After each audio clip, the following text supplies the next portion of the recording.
Did you know this week is National Retirement Security Week? This is a great time to have a conversation about financial wellness. Just like an annual checkup is important for maintaining good health, performing regular financial checkups is an essential part of planning for a healthy and successful retirement. In today's episode, we're going to talk about areas you should pay attention to in every stage, whether you're far away from retirement, approaching retirement soon, or already retired.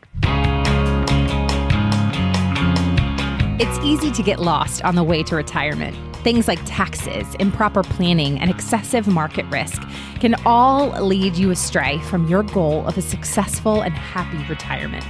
That's where Liz Whittaberry comes in.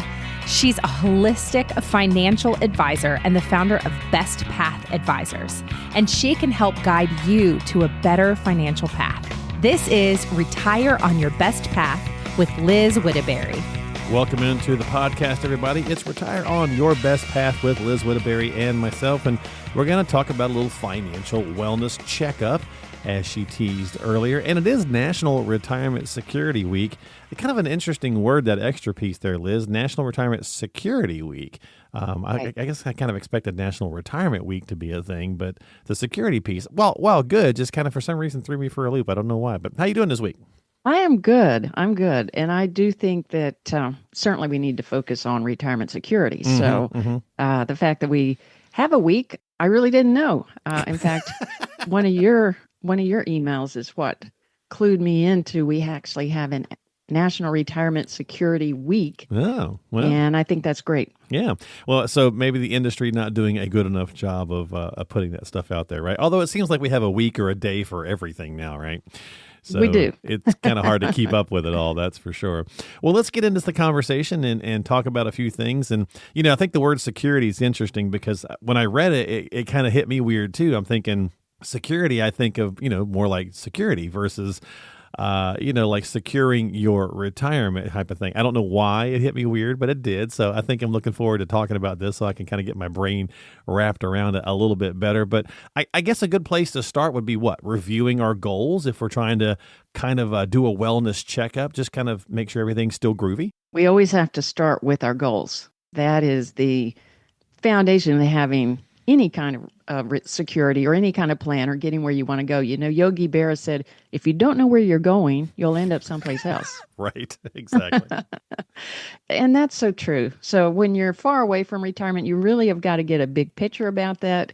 Even if you're in your 20s or 30s, you've got to have an idea of when you want to retire, do some set it and forget it planning. Then as you're approaching retirement, it becomes a lot more important to get really focused on specifically when, what options do you have, what things do you need to do as you approach retirement, that 5 to 10 year window that we've talked about before retirement. And then when you are retired, then you can start tracking your progress and make adjustments. Can I spend more? Should I spend less?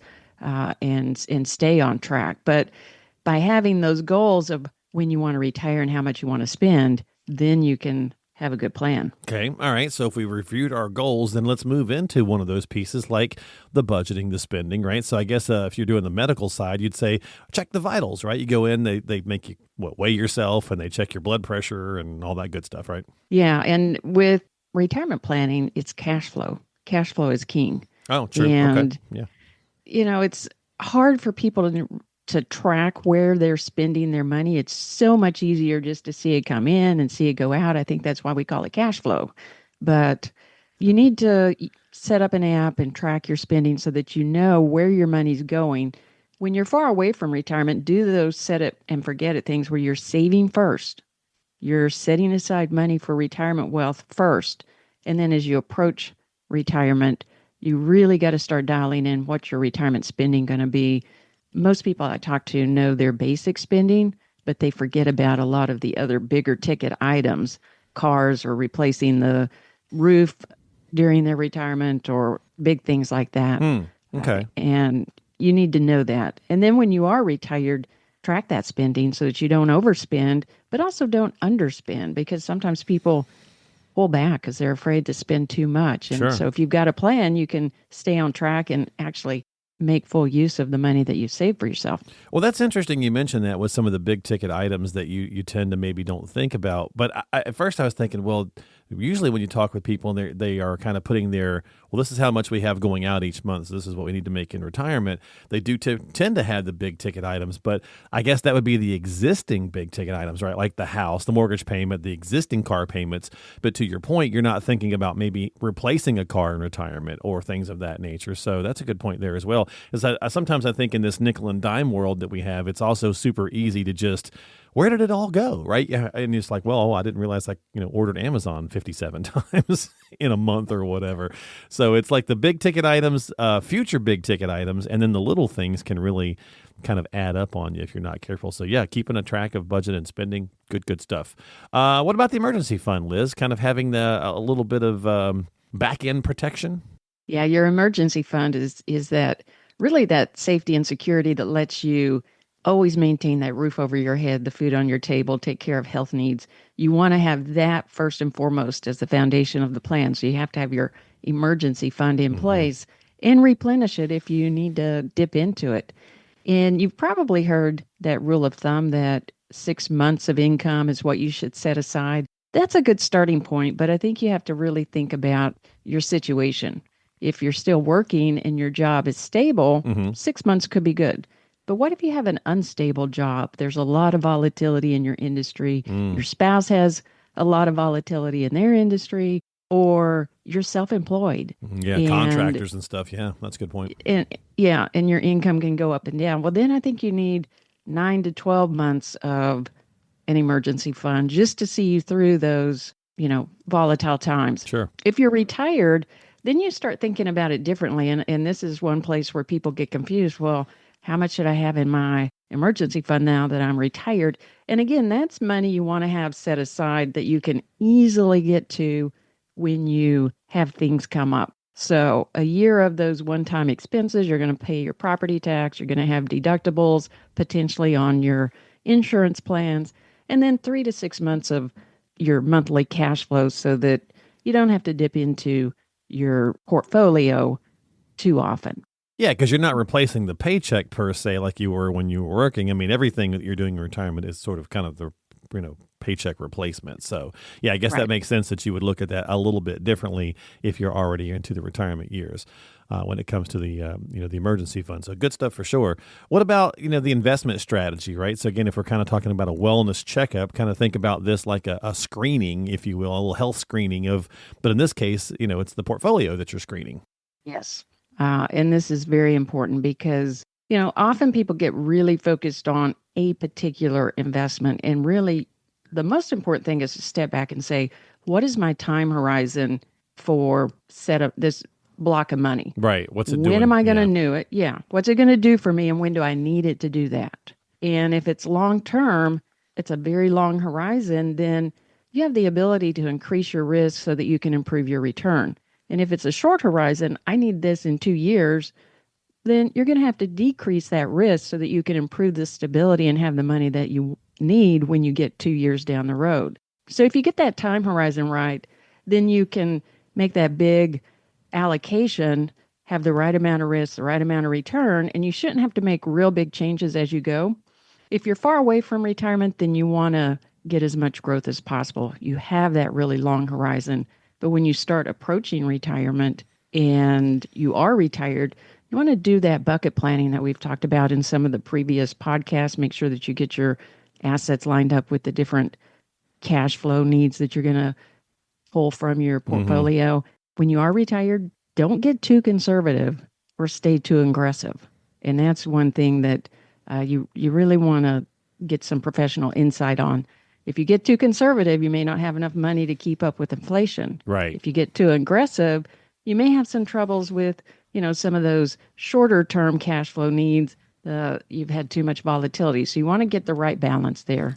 Well, Liz, that's the whole point of having these multiple buckets, the different kind of strategy outlays, because you're right. I mean, hopefully, ideally, we're going to be in retirement a number of years, a number of administrations, a number of however you want to look at it, right? So there's a lot of things that are going to change. And that's usually where most people struggle because we see the market go up and down. And that's when we get nervous. It's our money. I get it. We panic and we think I need to do something. But if you stop for a second and go, yeah, but the market monies I've got right this minute, those are my 20 plus year from now monies. I shouldn't have to panic as much, right? That's, I think, Right. even though you're 60, maybe let's say you're just 60 and you're panicking about, I get it. But if you're not planning on touching that because you got a good strategy until you're 75 or so, then maybe panicking right now at 60 when the market's being a little choppy is not that big a deal because you don't plan on touching it for 15 more years. Does that make sense? That is absolutely right. And that's why I like bucket planning, because then you know I can let this ride Mm-hmm. and I've already got this set for my short-term needs. Yeah. And that just removes so much of the stress. Oh yeah, and you get that reminder from talking with your, even if you're panicking a little bit. I mean, that's what you're here for, right, Liz? Reach out and say, "Hey, talk me off a ledge here. I'm feeling a little nervous," and you kind of run through that, and then you go, "Oh yeah, that's right. That's the plan. Good. I feel better now." Right? That's the whole point, you know. And I think It sometimes is. it's hard when you're in the moment. I get it because we don't. No one wants to see the money go down. I understand that.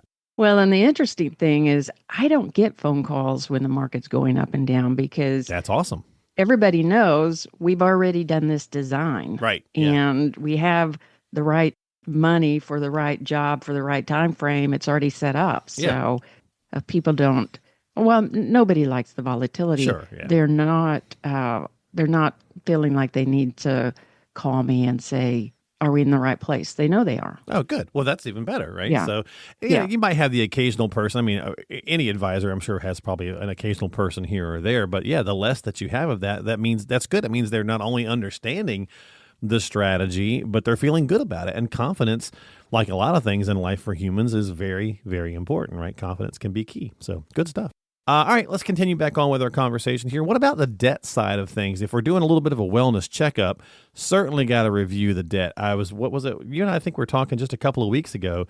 Debt was something crazy right now. It was like $17 trillion in consumer debt, I think. Pretty crazy. Mhm. It is. And it's a drain on future wealth, Yeah. whether it's us individually or the United States. Having too much debt is not good. So you have to manage that. There is debt that can be okay. If you have debt that is either very low interest rates, like you've been able to get a house with a mortgage at a low rate, and that interest is lower than what you're able to earn on your investments, it can make some sense to have that debt. But any debt that has a very high rate, a credit card, maybe some student loans that have some rates going up, or now that your loans for your automobiles are much higher. You used to be able to get 0% Right. Yeah. financing on that, but they're much higher. You want to avoid those higher rates because if you're paying more than you're earning, then that's a drain on your own wealth. So you want to minimize that. I like to use my credit cards, pay them off in full. I actually pay them off every Friday when I sit down and pay bills, but keep them paid so that I'm not paying interest. Get the use of the credit card for the points and Yep. to use the credit card in case there's any fraud. It's much easier to go against that if you used Yeah. a credit card versus a debit card. Yep. So, I think that it's important to try to minimize creating debt from the get-go. Yeah, your And exposure do to as- it, right? Yeah. Yeah. And be very selective about smart debt versus stupid debt where you're paying more than you're Right, getting right. on your money. Right, especially all the interest rate, what we had seen the last couple of years, right? It got, some of those were pretty crazy, 29% or whatever. It's like, wow, that's pretty ridiculous. So, and know yourself too. I think that's important in that piece too. If you know that you are not very good with a credit card, then make sure that you're being responsible. One, I think to your point, Liz, there's a way to maybe train yourself a little bit, keep a low balance, or not a balance, keep a low limit, and then only use it for stuff that you can pay off immediately. Little protection thing. Like I have one specifically that I just use to your point when going to like events and sporting events or things of that nature, because you never know if something's going to get hacked or whatnot nowadays. And so that way it's easy to kind of rectify, and it has a very small limit on it. So kind of reduces your exposure. When I was growing up, we didn't have credit cards like we do now. Right. Yeah. And you would go into a store if you were going to buy something and you would put it on layaway. It's true. And yep. Back in the day. Kmart layaway, Yeah. blue light special. Yeah. And then you would pay off, pay towards it. And when you got the layaway paid off, then you could go pick up your item. Mm-hmm. And so credit cards have made it far too easy to just get stuff, and you don't have to think quite as much about what am I getting. and how much is this going to cost? And so I think we need to go back to that mentality of doing a layaway, saving Yeah. money in a savings account to save for those things, and then buying it as opposed to putting it on a credit card and paying it off over Yep. time. Exactly. And that's a good message for, a lot of our listeners might be closer to retirement. Maybe that's something they're not struggling with, but certainly something to share with their kids and grandkids, right? Trying to help them educate and be smart about how to handle their money and their debt as they're getting a little bit older, which really brings us to our final piece to kind of close out here in just a second with preventative measures, right? So, as like, again, a wellness checkup, there's always that, okay, what are we doing to prevent, future issues with our health? Same thing financially. Exactly. And two of the issues that we have to be proactive about that are very important, in my opinion, are your healthcare plan. How are you going to pay for healthcare costs, for long-term care costs? Just have a plan, whatever that plan is, and know that that plan is going to work for you, whether you're self-funding or you're getting insurance. And then taxes. And we talk about taxes a lot, because healthcare and taxes are going to be the two biggest expenses in retirement. And by planning ahead, doing some proactive planning, you can minimize the cost of that in your retirement so that then there's less of a drain on your portfolio. You end up keeping more of your retirement dollars for yourself or for your heirs. And so that proactive planning is very, very important. Yep, for sure. So Liz, now it comes to the point where at the wellness checkup where you go to the counter up front and they tell you when your next appointment is. So we need our follow-up plan. What's our follow-up plan here? Yeah. Well, when I'm meeting with people, we've looked at their long-term plan and then we've said, okay, what can we do to improve this? What actions need to be taken over time? And then we decide what is the most important action before we meet again. And so we'll schedule that next meeting. It depends on their personal situation, Right. As to how soon or how long we're going to meet, how much work is being done. And then we'll just talk about what they're going to do, what I'm going to do.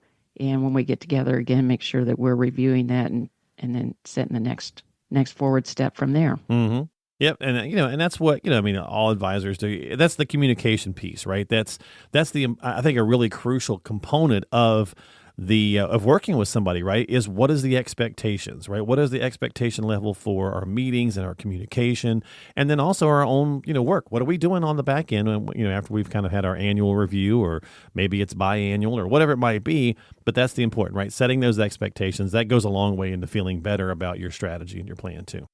And knowing that there's somebody else that's watching things and making yeah. sure that things aren't getting forgotten and that it's staying on track. And as things come up, that the appropriate adjustments are being made. All of that, having that insight from, an outsider, that financial professional, I think is very, very good. Yeah, it gives you that third party set of eyes and sounding board for various situations that might come up. And that's how you retire on your best path. So if you need some help, get onto the calendar with Liz and have a conversation. Sit down and chat with her today. You can find her online at bestpathadvisors.com. That's bestpathadvisors.com. Don't forget to click on the Good Stuff tab. There's lots of good stuff there for you to check out. So you can check out our YouTube channel. You can check out a lot of different things. Of course, you can get time on the calendar. There's different resources on the website. So lots of good stuff there. Just go to bestpathadvisors.com. And don't forget to subscribe to the podcast on Apple, Spotify, or YouTube as well, or her YouTube videos as well. So you can find all that stuff there. And Liz, thanks for hanging out, and glad we were able to talk about national retirement security this week. Me too. Thank you. Well, have a good week, everybody. Don't forget to subscribe to us. We'll see you next time on the podcast with Liz Whittaberry, founder and financial advisor at Best Path Advisors.